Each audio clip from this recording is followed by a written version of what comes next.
Hai, aku Sayuk Keladi, seorang yang selalu ingat-ingat lupa. Kalau cerita lama, jangan tanya. Kadang aku sendiri pun dah lupa mana yang betul, mana yang ditambah. Tapi satu yang pasti, aku memang tak pernah lari dari jadi bahan lawak kawan-kawan. Kalau ada cerita seram, aku paling seram. Tapi yang seramnya, kadang-kadang aku lupa apa yang aku takutkan. Jom aku kongsikan.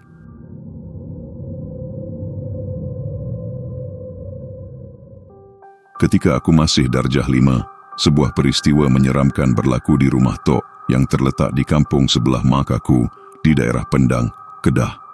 Rumah tua itu sudah lama berdiri, penuh dengan sejarah dan kenangan. Tetapi di balik semua itu, terdapat misteri yang belum terungkai.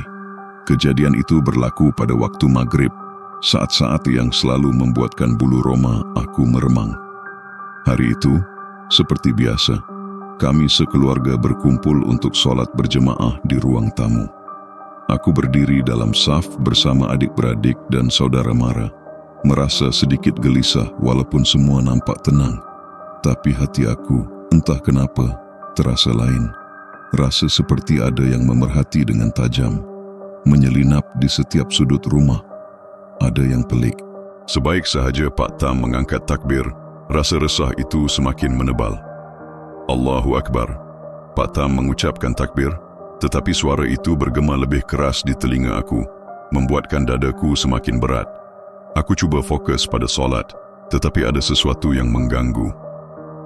Bila solat selesai dan kami semua memberi salam, aku terdengar satu suara garau dari sudut bilik. Aku segera memalingkan wajah, dan ketika itu, mataku terpaku pada mak, yang seolah-olah bertawaf mengelilingi kerusi di sudut bilik. Wajahnya lain, sangat lain.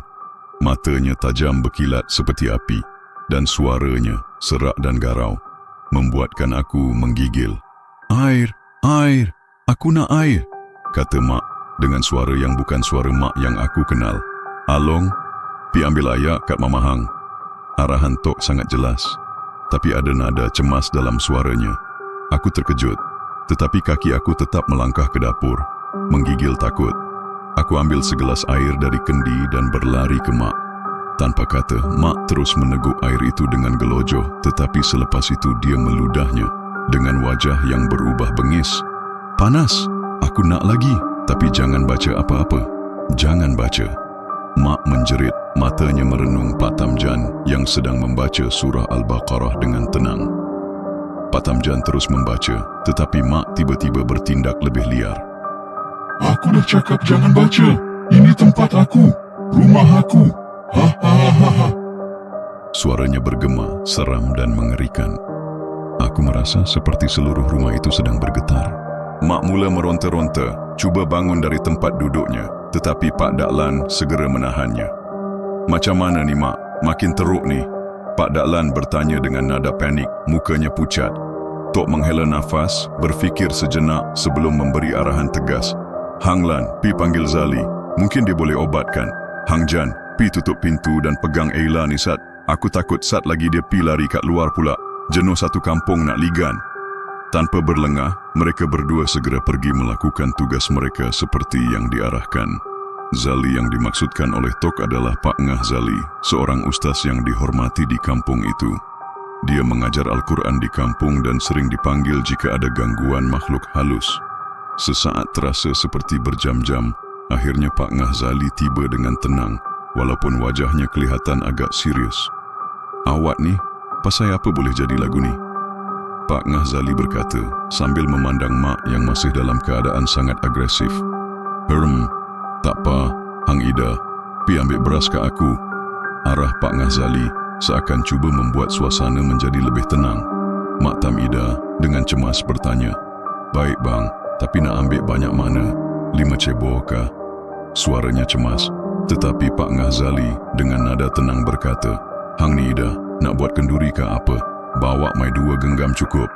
Suara Pak Ngah Zali masih tegas, tetapi ada elemen humor yang cuba menenangkan suasana. Mak Tam Ida segera pergi mengambil beras dan menyerahkannya kepada Pak Ngah Zali. Sambil itu Pak Ngah Zali membaca doa pelindung. Allahumma inni a'udzubika minal khubthi wal khabaith, sambil menekan bahu mak yang masih meronta-ronta. Tetapi Mak tiba-tiba tertawa sinis.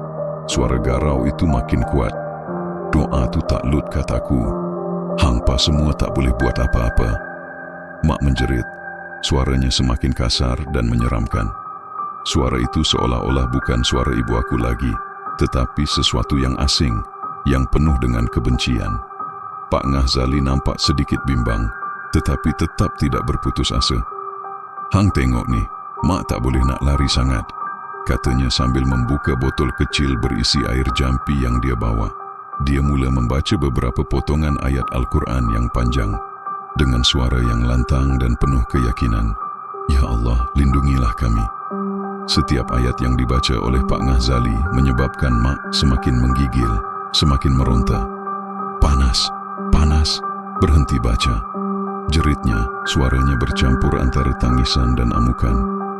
Pak Dakmat yang baru sahaja tiba bersama Abah segera masuk ke rumah. Assalamualaikum. Suara Abah dari luar pintu membuatkan aku hampir terjatuh. Aku berlari ke pintu dan melihat Abah berdiri bersama Pak Dakmat, seorang pengamal perubatan tradisional yang terkenal dengan kepakarannya dalam menangani gangguan makhluk halus. Pak Dakmat dengan tenang membawa sebatang kayu gaharu, kain putih, dan botol kecil berisi air jampi. Dia tidak kelihatan terkejut, malah seperti sudah menjangkakan situasi ini. Hahaha, Hang ingat Hang boleh halau aku, Mat. Aku tak takut, Hang. Mak menjerit, tetapi Pak Dakmat hanya tersenyum tenang. Dia duduk bersila dan mula membakar kayu gaharu yang mengeluarkan bau harum yang menusuk. Sambil itu, dia membaca surah Al-Fatihah, Al-Ikhlas, Al-Falaq, dan An-Nas, ayat-ayat pelindung dari gangguan jin. Setiap ayat yang dibaca oleh Pak Dakmat menyebabkan Mak semakin menggigil. Panas, panas, berhenti baca, jerit Mak, namun Pak Dakmat tidak terganggu. Siapa engkau? Dari mana kau datang? Pak Dakmat bertanya dengan tegas. Mak tersenyum sinis, wajahnya semakin bengis. Aku dah lama di sini. Rumah ni tempat aku. Dia lemah sebab tu aku boleh masuk. Hahaha. Jawab Mak, suaranya bergema di seluruh rumah. Pak Dakmat meneruskan bacaan Ayatul Kursi dengan lebih kuat. Allahu la ilaha illa huwa al-hayyu al-qayyum. Setiap perkataan seperti membakar sesuatu dalam tubuh Mak. Tiba-tiba, Mak menjerit dengan suara yang mengerikan, dan tubuhnya mulai terkulai. Keluar kau dari tubuh ini, seru Pak Dakmat sambil mencelupkan kain putih ke dalam air jampi dan menyapu wajah Mak. Mak menggelupur, tubuhnya semakin lemah. Aku keluar, jangan baca lagi, panas, katanya. Tetapi Pak Dakmat tidak berhenti. Dia terus membaca surah Al-Baqarah ayat 102, ayat yang terkenal untuk melawan sihir. Akhirnya, setelah beberapa menit yang penuh ketegangan, Mak terkulai lemah. Suasana rumah yang tadinya penuh dengan jeritan kini sunyi sepi.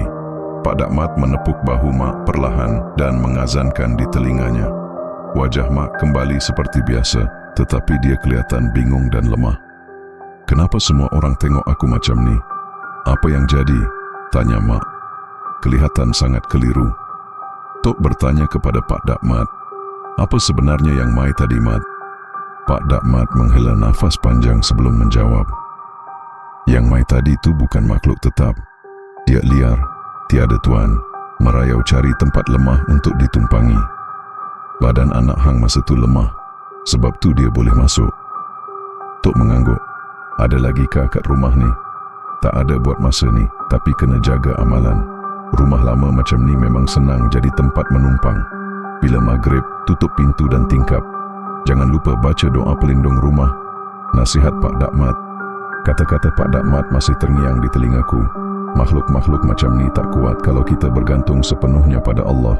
Kita hamba Allah, mereka pun sama.